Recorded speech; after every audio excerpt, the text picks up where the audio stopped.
ভ্যালো করি নাও চাকরি, এভাবেই স্কুলে খোলামকুচির মতো চাকরি বিক্রির অভিযোগ উঠেছে, তা সে শিক্ষক পদে হোক কি অশিক্ষক পদে।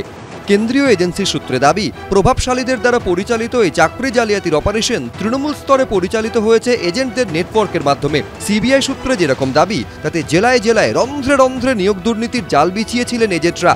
2016 সালের এসএসসির প্যানেলে অযোগ্য চাকরি প্রাপকদের চিহ্নিত করার কাজ চালাচ্ছে সিবিআই। কেন্দ্রীয় গোয়েন্দা সংস্থার সূত্রে দাবি, রাজ্য জুড়ে প্রায় 30 থেকে 35 জন নতুন এজেন্টের নাম সামনে এসেছে। সিবিআই সূত্রে দাবি, তাদের মধ্যে 3 থেকে 4 জন যথেষ্ট প্রভাবশালী। চাকরি বিক্রির টাকা লেনদেন হয়েছিল এইসব এজেন্টদের মাধ্যমে।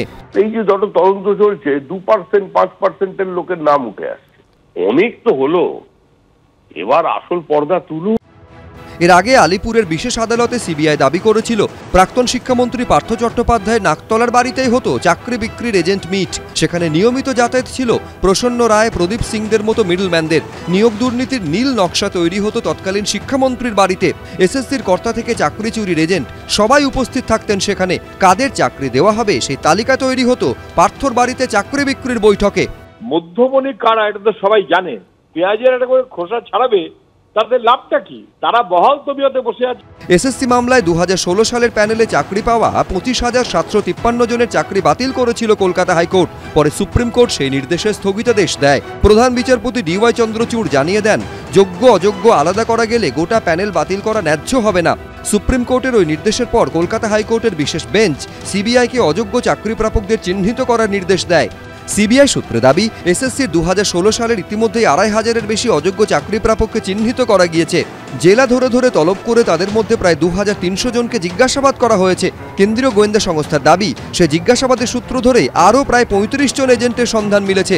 সিবিআই সূত্রে দাবি, নতুন এজেন্টদের নাম সামনে রেখে তদন্ত এগিয়ে নিয়ে যাবে তারা। হাইকোর্টে জমা দেওয়া হবে বিস্তারিত রিপোর্ট।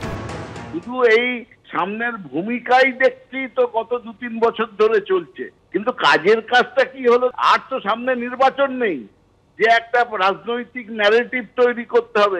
একই কাজ সিবিআই এখনো করে যাচ্ছে কেন? নিয়োগ দুর্নীতির জাল কত দূর ছড়িয়েছে, 2 বছরের বেশি সময় ধরে তার তদন্ত করে যাচ্ছে কেন্দ্রীয় এজেন্সি। সামনে আসছে একের পর এক নাম। তদন্ত শেষে কি মিলবে সুবিধাভোগী মাথাদের নাম? সেটাই সবচেয়ে বড় প্রশ্ন। প্রকাশ সিনহা, এবিপি আনন্দ, কলকাতা।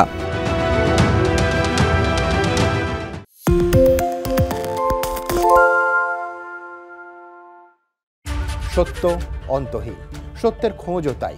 সত্য সন্ধানে তাই আমরা অক্লান্ত, অকুতভয়। এবিপি আনন্দ নতুন ভাবনার প্রতীক, যা মনে মুক্ত, তথ্যে যুক্ত এবং যাবতীয় সীমানার বাঁধন থেকে মুক্ত।